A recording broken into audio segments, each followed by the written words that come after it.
Okay, so welcome HSC 25, welcome to infinity. So তোমাদের সামনে ঢাকা ভার্সিটির ভর্তি পরীক্ষা। সো আজকে বেসিক্যালি ইনফিনিটি তরফ থেকে আমরা ঢাকা বিশ্ববিদ্যালয় স্পেশাল শিওর শর্ট ক্লাস করব এবং একটা ক্লাসই পদার্থবিজ্ঞানের 100% যদি তুমি কমন পাও এই গ্যারান্টি হচ্ছে আমরা তোমাকে দেব। আজকে ক্লাসে মনোযোগ দিয়ে করবা। আজকে ক্লাস মনোযোগ দিয়ে করলে তোমার সিকিউ এমসিকিউ কোনটা নিয়ে কোনো প্রেসার বা টেনশন থাকবে না। ক্লাসে যেই টাইপের প্রবলেম আমি তোমাকে করে দিব এই টাইপের প্রবলেমগুলো ঠান্ডা মাথায় মনোযোগ দিয়ে করবা। পাশাপাশি প্রশ্ন ব্যাংক থেকে যা যা তোমাকে শেষ সময় করতে বলবো শেষ সময় এই টাইপের প্রবলেমগুলো বেশি বেশি করে দেখে যাবা। 100% তুমি কমন পাবা তোমার পরীক্ষায়। সো আসলে let's get started with infinity. Okay, so আমাদের প্রথম যে ম্যাথটা আছে তাপগতিবিদ্যা থেকে সিপি ভাগ সিভি ইকুয়াল এক্স হইলে নিচের কোন সম্পর্কটি গ্যাসের 1 মোলের জন্য হচ্ছে সঠিক। ওকে ওকে ওকে ওকে, তো সিপি ভাগ সিভি যে অনুপাতটা সেটা আমরা জানি, বাট এখানে আমাদের কি বলে দিছে, এক্স বলে দিছে। ওকে ঠিক আছে, তাহলে আমরা সিপি ভাগ সিভি অপশনের দিকে যদি তাকাই -1 যদি করি, এখানে কি এক্স -1 হবে না? হবে। লসাগু যদি করি সিবি হবে লসাগু, সিপি মাইনাস হচ্ছে সিবি ইকুয়াল হচ্ছে এক্স -1। সো আমরা জানি সিপি সিবি থেকে আর পরিমাণে বড়, তাহলে এখান থেকে আমাদের কি থাকবে, এক্স -1 থাকবে। বা এখান থেকে আমরা যেটা পাবো, আমাদের সিবির মানটা আমরা বের করতে পারবো। সিবির মানটা যদি বের করে উল্টায় দিব, উল্টায় যদি দেই এটা হবে আর ডিভাইড বাই এক্স -1। সো এইটা হবে আমাদের সিবির মান। তাহলে আছে এটা? হ্যাঁ আছে। তাহলে উত্তরটা হবে সিবি সমান সমান আর ডিভাইড বাই এক্স -1। আর মনে রাখবা সিপি সিবি থেকে আর পরিমাণে বড়। তোমাদের সিপি চাইতো, সিপি যদি চাইতো কি করতা, সিবি প্লাস আর করতা। যেটা আছে, যেটা অলরেডি তোমার আছে, সিপি যেহেতু বড় তাহলে সিবির সাথে একটা আর কি করতা, সিপি যেহেতু বড় তাহলে আর, আচ্ছা সিপি বের করবা, সিপি বের করতে হলে আর প্লাস সিবি করতে হবে, তাই তো করছি। ঠিক আছে, তো এক্স -1 এর এক্স -1 আর এর হচ্ছে আর, আর এখান থেকে আর ইনটু এক্স -1। পরবর্তী তুমি কাটাকাটি করতে, কাটাকাটি করলে সম্ভবত আর ডিভাইড ভাগ এক্স -1 প্লাস আর এই টাইপের কিছু একটা পাইতা। ওকে শেষ। নিচের কোনটি মিউ নট এপসিলন নট এর একক? It's a beautiful beautiful beautiful প্রশ্ন, বিউটিফুল প্রশ্ন। আমরা জানি আমাদের যে আলোর বেগ আছে, আলোর বেগকে আমরা root over mu not R epsilon not এভাবে লিখতে পারি। দুইটাই constant, mu not epsilon not লিখতে পারি। সো এখান থেকে আমি যে বর্গ করে দেই 1 ভাগ mu not epsilon not is equal হয়ে যাবে হচ্ছে সি স্কয়ার, রাইট? কোনো ডাউট আছে? নাই। তো আবার কিসের একক লাগবে? মিউ নট এপসিলন নট এর।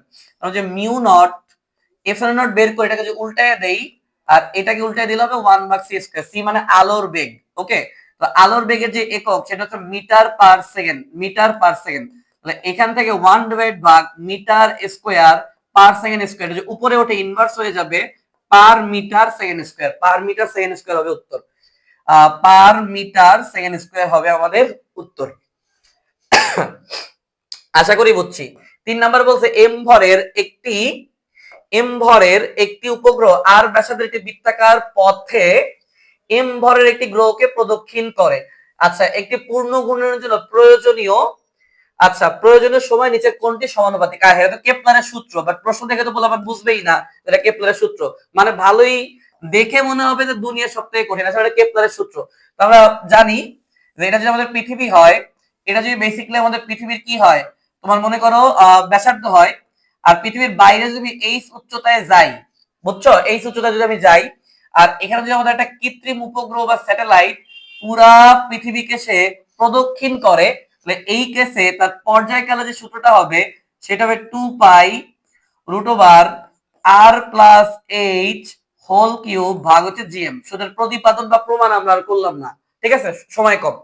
আবার এই এইচ এর মানটা যদি আর এর থেকে অনেক ছোট হয়, অর্থাৎ উচ্চতা যদি খুব বেশি না হয়, পৃথিবীর ব্যাসার্ধ জাস্ট একটু উপরে হয়, তখন আমাদের এই যে এইচ এর মানটা এটা আর এর তুলনায় খুব ক্ষুদ্র হওয়াতে শূন্যের খুব কাছাকাছি চলে যাবে। শূন্যের যদি খুব কাছাকাছি চলে যায় তাহলে আর প্লাস এইচ এর মানটা আর এর সমান হয়ে যাবে, কারণ এইচটা হচ্ছে ভেরি ক্লোজ টু হচ্ছে 0। এইটা মানে খুবই ক্ষুদ্র বা শূন্যের খুবই কাছাকাছি, বা আর এর মান এত বড় তার কাছে ওকে নিজেকে শূন্য মনে হবে। ওকে, সো সূত্র কি হবে, টি ইকুয়াল 2 পাই রুট ওভার আর প্লাস এইচ এর পরিবর্তে আর কিউব ভাগ হচ্ছে আমাদের কি বলতো বাবা, জিএম। টি এর হচ্ছে টি আমাদের থাকলো 2 পাই হচ্ছে 2 পাই, রুট যদি থাকে রুটের পরিবর্তে আমরা পাওয়ার হচ্ছে, রুটের পরিবর্তে পাওয়ার হচ্ছে আমরা 3 হাফ লিখতে পারবো, তো 3/2, আর জিএম যেটা আছে তার উপর আমরা রুট রাখলাম। তাহলে টি এর সাথে আমাদের আর এর যে রিলেশন সেটা হচ্ছে এইটা, ঠিক আছে। বা এইটাকে কিন্তু তুমি চাইলে ঠান্ডা মাথায় কি করতে পারবো বলো, এখান থেকে তোমাদের 2 দিয়ে একটা গুণ দাও, যে টি স্কয়ার ইকুয়াল আর কিউব, এটাও লিখতে পারবা। কোনটা আছে দেখো। সো এই যে বলছে প্রয়োজনীয় সময় মানে পর্যায়কাল কোনটা সমানুপাতিক, অবশ্যই আর টু দি পাওয়ার 3/2 এর হচ্ছে সমানুপাতিক। আশা করি সলভ যেটা করছি সলভটা তুমি বুঝতে পারছো, ইজি। ওকে, একটি কণা টি ইকুয়াল 0 সময় স্থির অবস্থা থেকে যাত্রা শুরু করে কণাটির উপর প্রযুক্ত লব্ধি বল সময় টি এর সমানুপাতিক, কণাটির গতিশক্তি নিচে কোনটি সমানুপাতিক হবে। এইটা দারুণ একটা math, it's a beautiful beautiful question. Dhaka varsity physics প্রশ্নটা কিন্তু একটু রিসেন্টলি কনসেপচুয়াল বা ইঞ্জিনিয়ারিং স্ট্যান্ডার্ড হচ্ছে, সো ভালো করে প্রশ্ন ব্যাংক সলভ করবেন। সো আমরা কি জানি, আমরা জানি যে এ প্রপোর্শনাল টি, আমরা জানি এ প্রপোর্শনাল টি, সময়ের সাথে বলের যে সম্পর্ক সেটা সমানুপাতিক। তুমি বেশি সময়, তোমার যে সময় বাড়ো অবশ্যই বলের মানও কি হবে, বৃদ্ধি পাবে। তাহলে এফ সমানুপাতিক টি হইলে আমি লিখতে পারবো এফ ইকুয়াল হচ্ছে কেটি, বা এফ ইকুয়াল এম এ লেখা যাবে ইজ ইকুয়াল হবে হচ্ছে আমাদের কেটি, রাইট। এখানে আমাদের এ এর মানটা হবে হচ্ছে কেটি ভাগ হচ্ছে এম।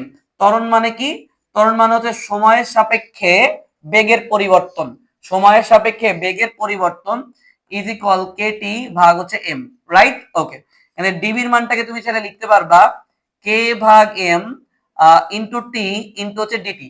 ওকে, এবার ঠান্ডা মাথায় তুমি যদি এটাকে ইন্টিগ্রেশন করো, ডিভি কে ইন্টিগ্রেশন তুমি করলে পাবো হচ্ছে বেগ ভি, ছোট্ট একটা বেগকে ইন্টিগ্রেশন করলে বড় বেগ পাওয়া যায়।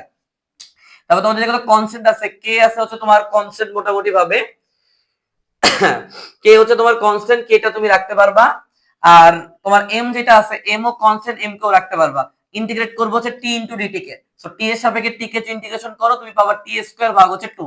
সো এখান থেকে তোমার বেগের যে রাশিমালা সেটা হবে কে টি স্কয়ার ভাগ হচ্ছে তোমার 2m, রাইট। এটা হচ্ছে তোমার বেগের মান। তাহলে গতিশক্তি যদি বের করতে হয়, গতিশক্তি ই কে মানে হচ্ছে হাফ এম ভি স্কয়ার, তাহলে হাফ এর হচ্ছে হাফ, এম এর হচ্ছে এম, ভি এর তুমি যদি স্কয়ার করো, ভি এর তুমি যদি স্কয়ার করো তাহলে পাবা কি পাবা বলো, ভি এর যদি তুমি স্কয়ার করো কে স্কয়ার টি টু দি পাওয়ার 4, তারপর ডিভাইডেড ভাগ হচ্ছে 2m, তো 2m তো থাকবে না, এটা 4m স্কয়ার হয়ে যাবে ইজ ইকুয়াল ই কে। তাহলে আমার যেটা লাগবে গতিশক্তি কোনটার সমানুপাতিক, ওমা, তাহলে গতিশক্তির সাথে আমরা সময়ের যে সম্পর্ক সেটা চতুর্থ ঘাতের সমানুপাতিক পাচ্ছি। ইকের সাথে টি স্কয়ারের টি টু দি পাওয়ার 4 পাচ্ছি, তাহলে ইকে প্রপোর্শনাল হচ্ছে টি টু দি পাওয়ার 4, বা ইকে এবং টি টু দি পাওয়ার 4 বা সময়ের ঘাতের যে চতুর্থ মানটা আছে মানে টু দি পাওয়ার 4 আছে, বুঝতে পারছো, সময়ের যে চতুর্থ ঘাত আছে তার সাথে ইকের যে রিলেশন সেটা সমানুপাতিক হবে। ওকে, তাহলে আমরা হচ্ছে এবার 5 নম্বর প্রশ্নটা সলভ করব। সেখানে বলা আছে কিউ মানের 5টা ধনাত্মক চার্জ আর ব্যাসার্ধের একটি বৃত্তের পরিধি বরাবর প্রতিসমভাবে সাজানো হলো, বৃত্তের কেন্দ্রে বৈদ্যুতিক ক্ষেত্রের মান কত। সো এখানে যে বৃত্তের কেন্দ্রে বৈদ্যুতিক ক্ষেত্রের মান চাইছে, এটা কিন্তু বেসিক্যালি আমাদের তড়িৎ প্রাবল্যকে নির্দেশ করতেছে। তোমরা যে ফিগারটা আঁকি, একটা বৃত্ত হচ্ছে আমরা ড্র করলাম এবং কেন্দ্র থেকে মোটামুটি ভাবে আমরা রেডিয়াস বা ব্যাসার্ধ হচ্ছে নিলাম, ওকে।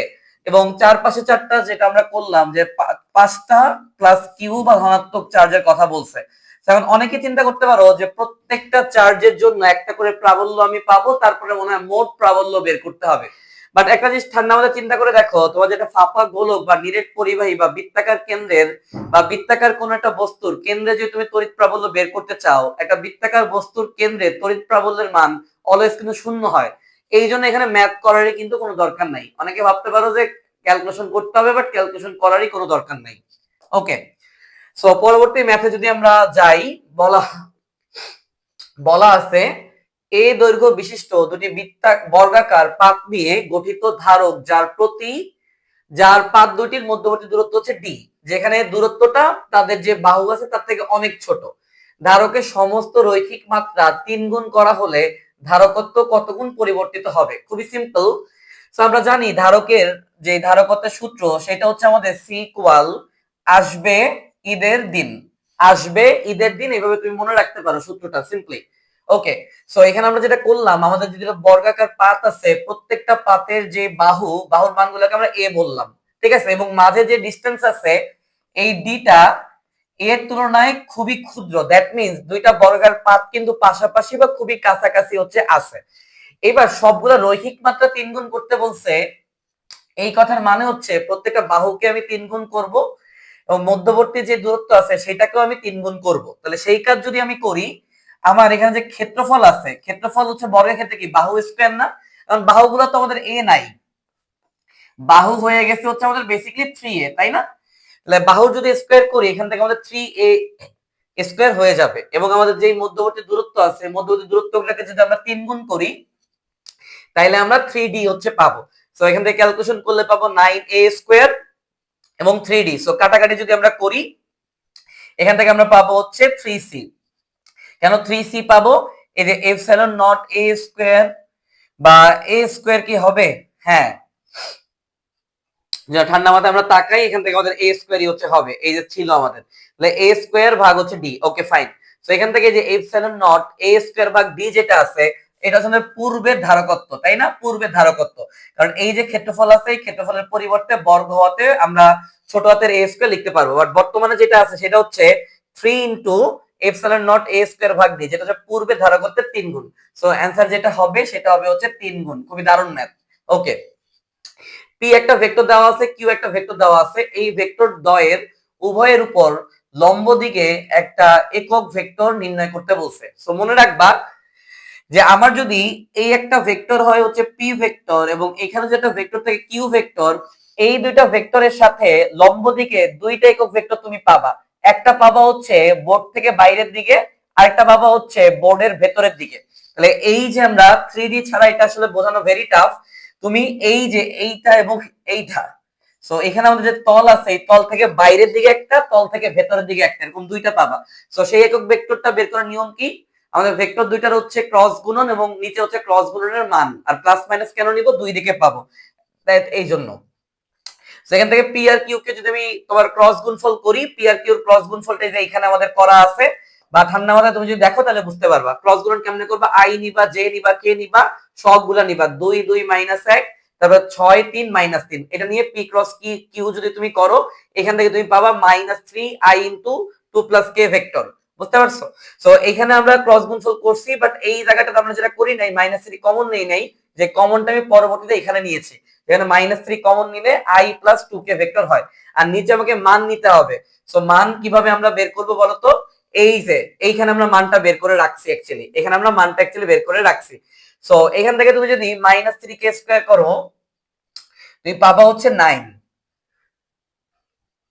এবং এখান থেকে তুমি যদি মাইনাস 6k স্কয়ার করো তুমি পাবা 36, দ্যাট মিন্স হবে হচ্ছে √45। তো √45 নিচে বসায় দিবা। তো অপশনগুলোর দিকে যদি আমরা তাকাই, অপশন সি যেটা আছে মাইনাস 3 ইনটু, তারপর মাইনাস 3 যদি কমন নিয়ে নাও i প্লাস হচ্ছে 2k ভেক্টর ভাগ হচ্ছে √45। সো এটাই হচ্ছে আমাদের কাঙ্ক্ষিত ম্যাথের অ্যানসার। ওকে, আসো পরবর্তীটা সলভ করি। সরল দল গতিসম্পন্ন কোনো বস্তু যখন তার সাম্যাবস্থান থেকে 2 সেন্টিমিটার দূরে, তখন তার গতিশক্তি স্থিতিশক্তি 3 গুণ, বস্তুটির দোলনের বিস্তার কত হবে? এই টাইপের ম্যাথ ঢাকা ইউনিভার্সিটির জন্য 100 স্টার ইম্পর্টেন্ট বা 100% আসবে পরীক্ষায়। তো আমাদের সূত্রগুলো আছে, সূত্রগুলো একটু তোমাদেরকে আমি মনে করিয়ে দেই বা মনে করিয়ে দেওয়ার চেষ্টা করি।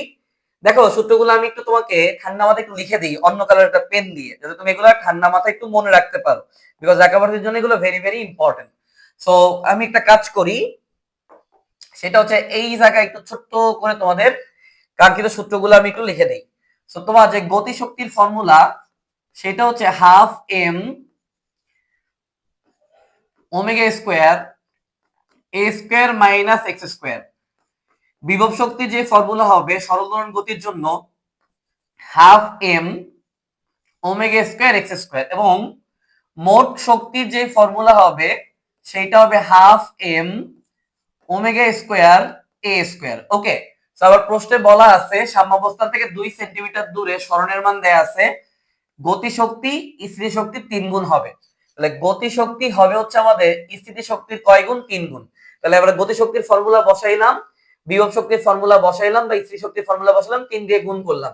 সেখানে কাটাকাটি করার পর a square minus x square equal 3x square, বা a স্কয়ার এর মানটা হবে 4x স্কয়ার। বা এখান থেকে a এর মান যদি বের করি, যেটা দ্বিঘাত সমীকরণ আছে, প্লাস মাইনাস করা লাগবে 2x হবে, এবং x এর মান 2 সেন্টিমিটার বলা আছে, এই জন্য আমাদের বিস্তারের মানটা হয়ে যাবে প্লাস মাইনাস 4 সেন্টিমিটার, বিকজ সরলদোলন গতির যে বিস্তারটা সেটা এই দিকে হইতে পারে, এই দিকেও হইতে পারে। সো প্লাস মাইনাস নাই, শুধু 4 আছে, তাই 4 নিয়েছি। এবার 9 নম্বর প্রশ্নের দিকে যদি তাকাই, দুটি সুসংগত উৎস থেকে ল্যামডা দৈর্ঘ্যে দুটি তরঙ্গ সমদশায় বের হয়। একটি বিন্দুতে যেখানে তরঙ্গ দুটি মিলিত হয় সেখানে তাদের দশা পার্থক্য 90 ডিগ্রি, তরঙ্গ দুটি অতিক্রান্ত পথ পার্থক্য কত?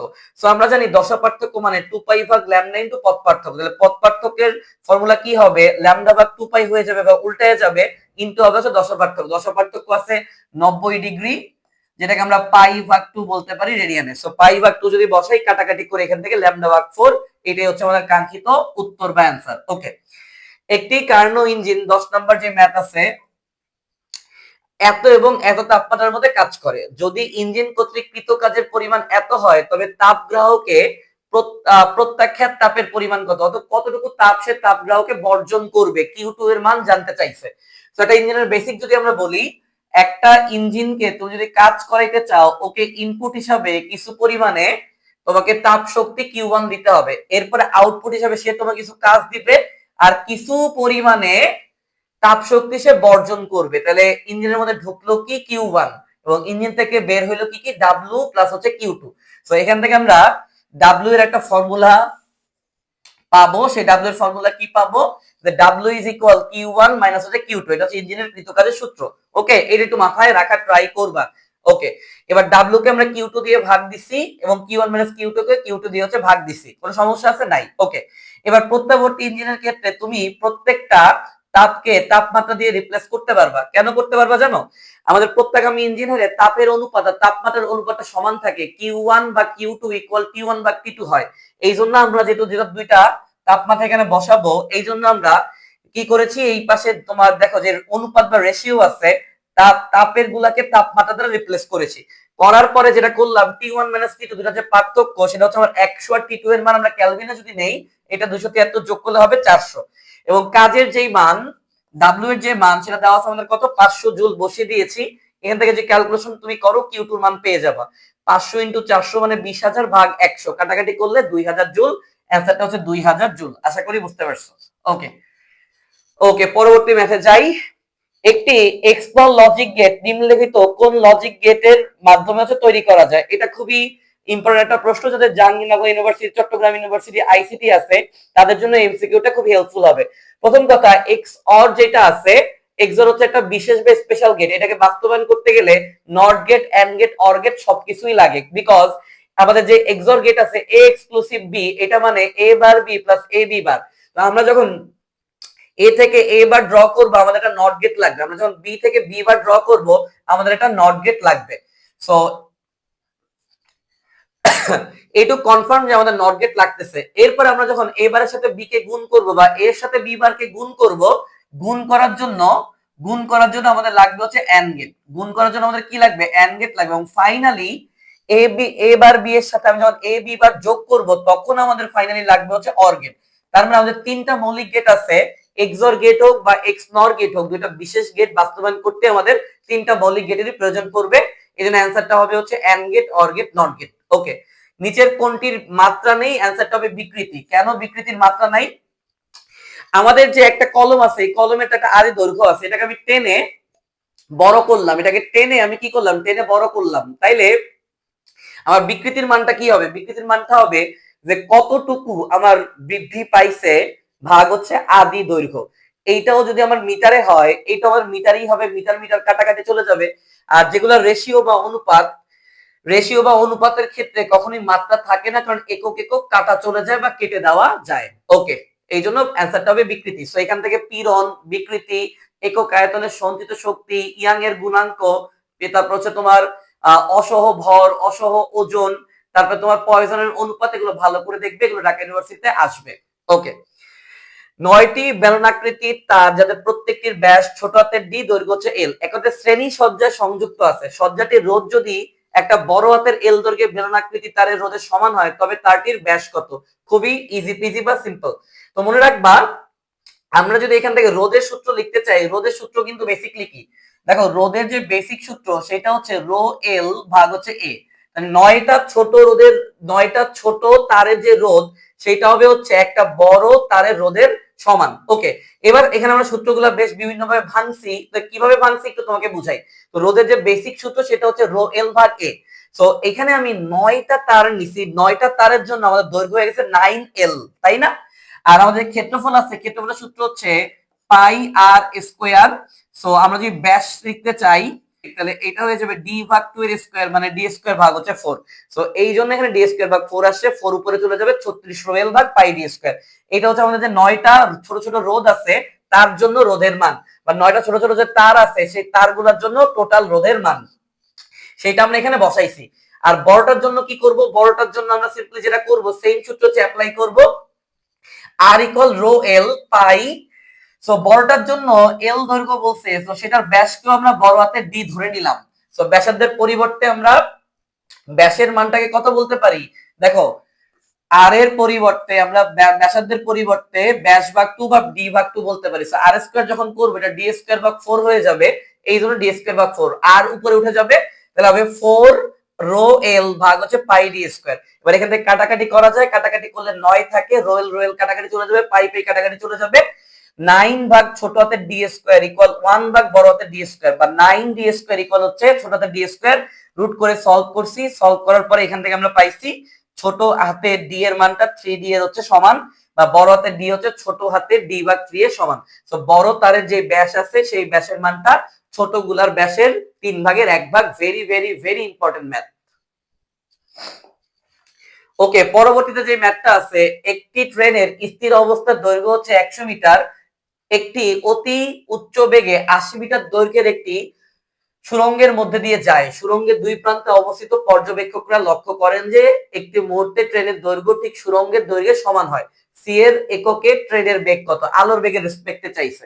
সো আমরা দৈর্ঘ্যের যে আপেক্ষিকতা সেখান থেকে জানি l equal l not root over 1 minus v square ভাগ হচ্ছে c স্কয়ার। ওকে, সো আমাদের অ্যাকচুয়াল যে দৈর্ঘ্য বা স্থির অবস্থায় যে দৈর্ঘ্য আছে সেটা হচ্ছে আমাদের 100 মিটার, আর আপেক্ষিকতার পরে বা গতিশীলতার কারণে দৈর্ঘ্য যেটা দেখছে সেটা হচ্ছে 80। তো মানগুলো আমরা বসাইলাম, এখান থেকে root over 1 minus v square ভাগ সি স্কয়ার যে মান হবে 80 ভাগ 100। সো 80 ভাগ 100 তুমি যদি করো এখান থেকে তুমি পাবা হচ্ছে 0.8, রাইট? 0.8 তুমি পাবা।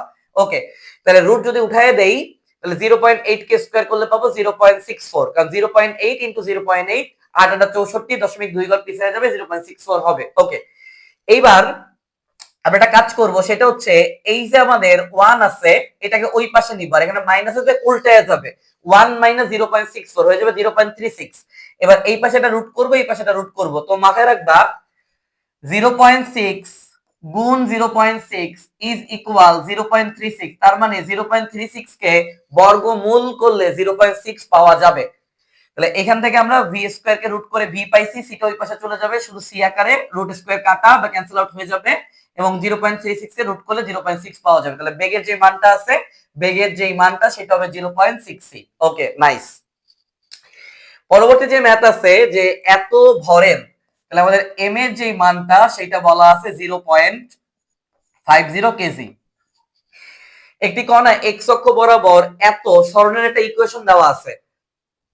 ওকে, এক্স হচ্ছে মিটারে, টি হচ্ছে সেকেন্ডে, 2 সেকেন্ডে কণার লব্ধি বল কত? তো লব্ধি বলের জন্য আগে লব্ধি ত্বরণ লাগবে। আমরা জানি সরণের যে ইকুয়েশন আমাদের দেওয়া থাকে তাকে আমরা যদি সময়ের রেসপেক্টে একবার ডিফারেন্সিয়েশন করি তাহলে বেগ পাওয়া যাবে। ওকে, সো ডিফারেন্সিয়েশনটা যারা বুঝো নাই তাদের জন্য আমি একটু একবার করে দিচ্ছি, কোনো প্রেসার বা প্যারা নাই বাবা, আসো ঠান্ডা মাথায়। তাহলে আমরা যে বেগ বের করতে চাই, বেগ মানে হবে হচ্ছে সময়ের রেসপেক্টে সরণের একবার ডিফারেন্সিয়েশন। ওকে, তাহলে -13 আমি দেখতে পাইতেছি, যেটা কনস্ট্যান্ট করলে 0 হয়ে যাবে।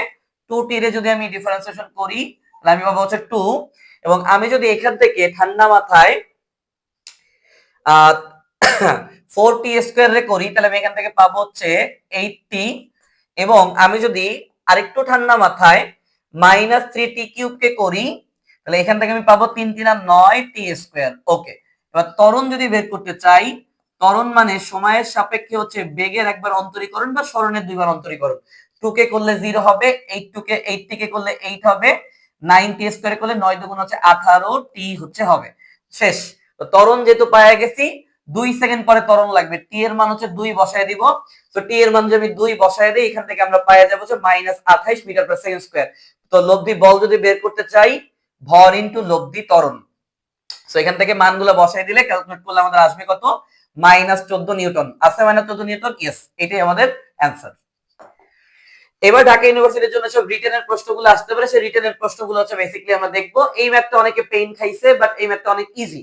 যে ভেক্টর এ ভেক্টর বি আর সি এর সাথে সমান কোণ তৈরি করে এবং বি এবং সি এর সাথে একই সমতলে অবস্থান করে। ওকে, সো আমাদের মধ্যবর্তী কোণ বের করার যে সূত্র, এর সাথে বি এর একবার কোণ হবে, এর সাথে সি এর হচ্ছে একবার কোণ হবে, সেটা হচ্ছে থিটা এ থিটা ইকুয়াল কজ ইনভার্স দুইটা ভেক্টরের মধ্যবর্তী ডট গুণন ডিভাইড ভাগ হচ্ছে দুইটা ভেক্টরের মান। ওকে, এইটুক আশা করি বুঝছো।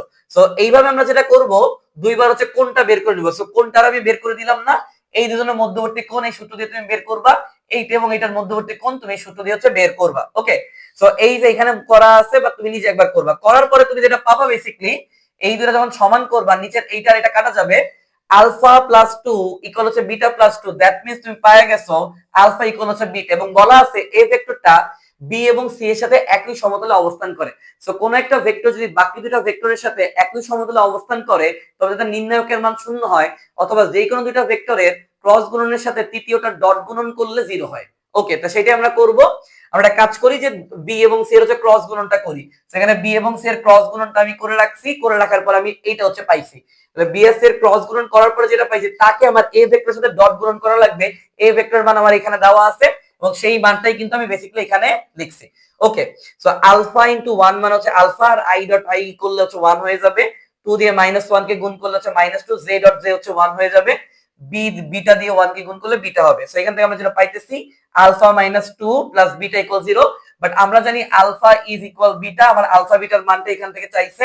সো আলফা বিটা যদি আমার লাগে, আমি আলফার পরিবর্তে বিটা বা বিটার পরিবর্তে আলফা ইউজ করতে পারি।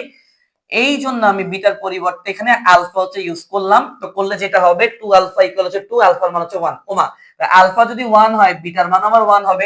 ইজি এই ম্যাথটা, অনেকে অনেক মানে কঠিন ভাবে চিন্তা করার কারণে ঢাকা ভার্সিটিতে এই ম্যাথটা অনেকে প্রিভিয়াস বছরে সলভ করতে পারে নাই।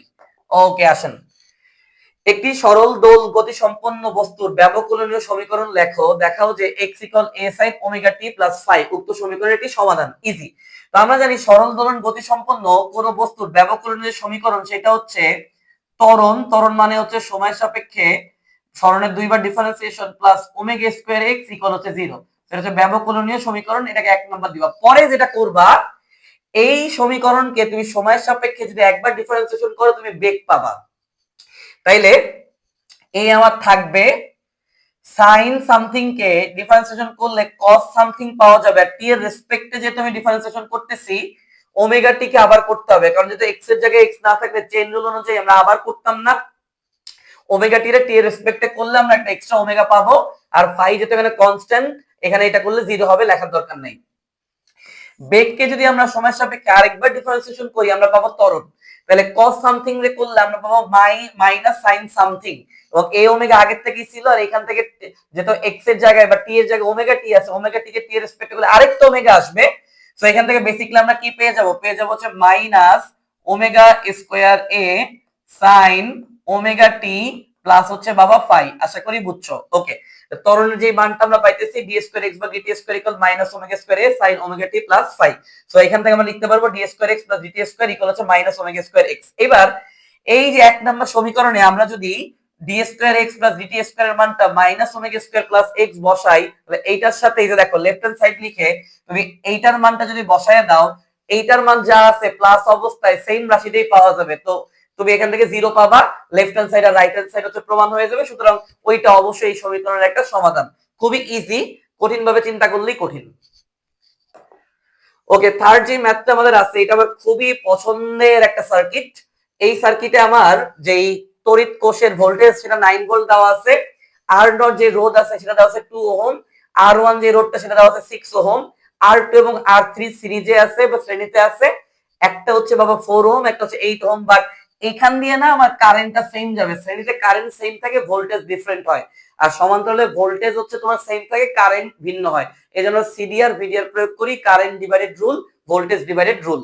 ওকে, সো প্রথমত আমি যেটা করব, প্রথমত আমি তুল্য রোধ হচ্ছে বের করব। কেমন তুল্য রোধ বের করব দেখো, প্রথম কথা এই যে আমার 4 আর 8 এই দুটো আমার শ্রেণীতে আছে, শ্রেণীতে আছে মানে এখান থেকে আমি পাবো 12, এই 12 এর সাথে 6 আছে সমান্তরালে, তাহলে দুইটা রোধের সমান্তরাল তুমি যদি করো, ইজি নিয়ম আছে গুণফল ভাগ যোগফল, তাহলে 6 গুণ 12 গুণফল 6 আর 12 যোগ করলে 18, সেটাতে ক্যালকুলেশন বা কাটাকাটি করলে পাবো 4। তাহলে এখান থেকে আমি পাইছি 4, 4 এর সাথে 2 আছে শ্রেণীতে, আমার টোটাল যে তুল্য রোধটা হবে হচ্ছে 6 ওহম। তাহলে আমি জানি ভি ইকুয়াল আইআর, তাহলে এখান থেকে কারেন্ট যদি বের করতে চাই ভোল্টেজকে আমার টোটাল তুল্য রোধ দিয়ে ভাগ করতে হবে। সো 9 কে যদি 6 দ্বারা আমি ভাগ করি আমি পাবো হচ্ছে 1.5 বা হচ্ছে হ্যাঁ 1.5 এম্পিয়ার। ফাইন, কারেন্টও পেয়ে গেছি। এইবার আমাকে যেটা করতে হবে এই যে এই কারেন্ট এবং এই কারেন্টের মান হচ্ছে বের করতে হবে। ঠান্ডা মাথায় আসো। সো আমি প্রথমত যেটা করব, এই কারেন্টের মান কিন্তু অলরেডি আমি পেয়ে গেছি এই সূত্রের মাধ্যমে। মানে এখানে যেটা হইলো যে 1.5 মানের বা অ্যাম্পিয়ারের কারেন্ট এখান দিয়ে গেল, যাওয়ার পরে এইখানে এসে না সে কনফিউজড হয়ে গেছে যে আমি এই রাস্তা দিয়ে ঢুকবো নাকি এই রাস্তা দিয়ে ঢুকবো, আর কোন রাস্তা দিয়ে ঠিক কতটুকু পরিমাণে ঢুকবো। তো এইখানে যেহেতু আমার দুইটা প্যাথ আছে বা দুইটা সমান্তরাল প্যাথ আছে, তো এটার জন্য কারেন্ট ভিন্ন হবে, এই জন্য আমাকে সিডিআর রুল প্রয়োগ করতে হবে। তো সিডিআর এর যে সূত্র সেটা কি, তুমি যার জন্য কারেন্ট বের করবা নিচে হচ্ছে টোটাল তুল্য রোধটা নিবা, উপরে হচ্ছে যার কারেন্ট বের করবা তার বিপরীত রোধ নেওয়া লাগবে ইনটু হচ্ছে মোট যে কারেন্ট আছে সেইটা। এটা একটু ভালো করে বুঝো, ভালো করে বুঝো। তুমি যার কারেন্ট বের করবা নিচে নিব হচ্ছে টোটাল রোধ, উপরে নিব হচ্ছে যারটা বের করবা তার বিপরীত যে রোধ আছে সেইটা ইনটু হচ্ছে মোট কারেন্ট এইটা। ওকে, আমরা যদি প্রথমত R1 এর জন্য এই যে I1 টা বের করতে চাই R1 এর জন্য, তাইলে আমরা উপরে কোনটা নিব, এইখানে যে টোটাল রোধ আছে সেইটা। তাহলে এখানে আমাদের টোটাল রোধ আছে কত, 4 আর 8 হচ্ছে 12, আর নিচে হচ্ছে আমরা কি নিব, টোটাল তুল্য রোধ। সো এখানে আছে হচ্ছে তোমার কত, 4 আর 8 12, আর এই পাশে আছে কত 6, তো 12 আর 6 হচ্ছে 18, আর মোট যে কারেন্ট আছে সেটা কত 1.5 এম্পিয়ার। সো ক্যালকুলেশন তুমি যদি করো 12 কে 1.5 দিয়ে গুণ দিলে তুমি পাবা 18, 18 আর 18 ভাগ দিলে তুমি পাবা হচ্ছে 1 এম্পিয়ার। দ্যাট মিন্স এই ব্রাঞ্চের মধ্যে দিয়ে 1 এম্পিয়ার গেছে। তাহলে এইটা তো না করেও বলা যায় যে এখান থেকে হচ্ছে 0.5 এম্পিয়ার যাবে, বিকজ 1.5 এম্পিয়ার যে গেছে এখান দিয়ে 1 এম্পিয়ার, তো এখান থেকে যদি 0.5 এম্পিয়ার না যায় তাহলে এখান দিয়ে আবার তো মোট 1.5 এম্পিয়ার হইতে পারবে না। বাট এইটাও আমরা সিডিআর এর মাধ্যমে করব। সো এবার আর I3 I2 যে শ্রেণীতে আছে সমান পরিমাণে কারেন্ট এখান দিয়ে যাবে। সো আবারও সেম সূত্র, নিচে হচ্ছে টোটাল তুল্য রোধ, এখানে হচ্ছে 12, এখানে হচ্ছে 6, তাহলে মোট তুল্য রোধ হচ্ছে 18। আর যেটা আমি এইবার এই পাশের জন্য করব তার বিপরীতে সমান্তরালে যে তুল্য রোধ আছে সেটা নেওয়া লাগবে 6 ইনটু হচ্ছে 1.5। 6 কে 1.5 দিয়ে গুণ দিলে তুমি পাবো হচ্ছে 9, 9 বা 18 মানে 0.5 এম্পিয়ার বা হাফ এম্পিয়ার। দারুণ ম্যাথ। এই টাইপের সার্কিট তোমার অবশ্যই ঢাকা ভার্সিটির রিটেনে আসবে। আচ্ছা, এম ভরের একটি মিটার স্কেল ভি সমদ্রুতিতে এর দৈর্ঘ্য বরাবর চলমান, স্কেলটির আপেক্ষিক দৈর্ঘ্য 60 সেন্টিমিটার, আপেক্ষিক ভরবেগ এত। ঠিক আছে, মিটার স্কেলের আপেক্ষিক শক্তি কত, এটা একদম ইজি পিজি একটা ম্যাথ। ঠিক আছে, তো আমরা জানি আমাদের দৈর্ঘ্যের যে আপেক্ষিকতা L equal L not root over 1 minus v square ভাগ হচ্ছে সি স্কোয়ার। ওকে, তাহলে এখান থেকে L ভাগ L নট একটা হোল স্কোয়ার করে দেই যাতে আমরা রুটটা তুলে দিয়ে 1 মাইনাস ভি স্কোয়ার ভাগ সি স্কোয়ার লিখতে পারি। ঠিক আছে, আপেক্ষিক দৈর্ঘ্য বলা আছে 60 সেন্টিমিটার, মানে কি তোমার 60 সেন্টিমিটার বলা আছে আপেক্ষিক দৈর্ঘ্যের মান। ওকে, আর কিছু আছে ঠান্ডা মাথায় একটু দেখি চিন্তা ভাবনা করে, না ওইভাবে কিছু বলা নেই। ওকে, তাহলে 60 সেন্টিমিটার মানে কি যেন আপেক্ষিক দৈর্ঘ্য বলতেছে, দ্যাট মিন্স এল নট এর মান যদি 100 হয় এল এর মান হচ্ছে 60। বুঝতে পারছো? তুমি যদি এল ভাগ এল নট করো এটা হবে 60 ভাগ হচ্ছে 100, দ্যাট মিন্স 0.6। তো আমি যেহেতু এখানে স্কোয়ার করছি তাহলে 0.6 এর যে স্কোয়ার মানে 0.6 ইনটু 0.6 0.36 এটা বসায় দিচ্ছি। 1 মাইনাস ভি স্কোয়ার ভাগ সি স্কোয়ার। এবার ভি স্কোয়ার ভাগ সি স্কোয়ার যদি বের করতে চাই মাইনাস আছে একবারে উল্টায় দিব, 1 মাইনাস 0.36 মানে 0.64।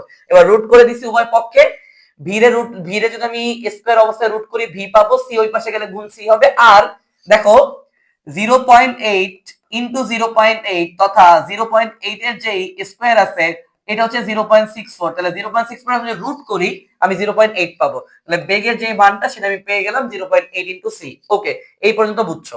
এবার আমার লাগবে আপেক্ষিক শক্তি। তো আপেক্ষিক শক্তি যদি বের করতে চাই ই ইকুয়াল হবে হচ্ছে এমসি স্কোয়ার, এবং ভরের মানটাকে আমি লিখতে পারবো হচ্ছে পি ভাগ হচ্ছে সি ইনটু হচ্ছে সি স্কোয়ার। এখান থেকে আমাদের সূত্র আসবে ইকুয়াল হচ্ছে পিসি। সো এখানে আমাদের মান টান দেওয়া আছে, বা এই বেগটাকে তুমি তাহলে ভিও বলতে পারতাম, মানে ইকুয়াল পি ভাগ ভি ইনটু সি স্কয়ার বলতে পারতাম। এখন এম এর মান কিভাবে পি ভাগ ভি বলা যায় এটার ব্যাখ্যা আমি আবার এখানে দিয়ে রাখছি। দেখো এম কে পি ভাগ ভি অবশ্যই বলা যায়, কারণ পি মানে ভরবেগ, ভরবেগ মানে হচ্ছে এম ভি, আর নিচে একটা ভি আছে, ভি ভি যদি কাটো এমই পড়ে থাকবে। অবশ্যই ভরবেগে ভি দিয়ে ভাগ দিলে ভর পাওয়া যায়, এই জন্য পি ভাগ ভি তুমি বলতে পারবে। সো পি এর যে মানটা সেটা বলা আছে 8 জুল পার হচ্ছে কুলাম। বেগের যে মানটা, বেগের মানটা কত বলা আছে, বেগের মান কই, বেগের মান কই, যে 0.8 c, 0.8 c into c square. C c কাটা, একটা সি হচ্ছে থাকবে, এই সি কাটা, তাহলে আমাদের অ্যানসারটা হবে 8 ভাগ 0.8। সো 8 ভাগ 0.8 মানে 0.8 কে n * tan ইনভার্স 1 লেখা যাবে।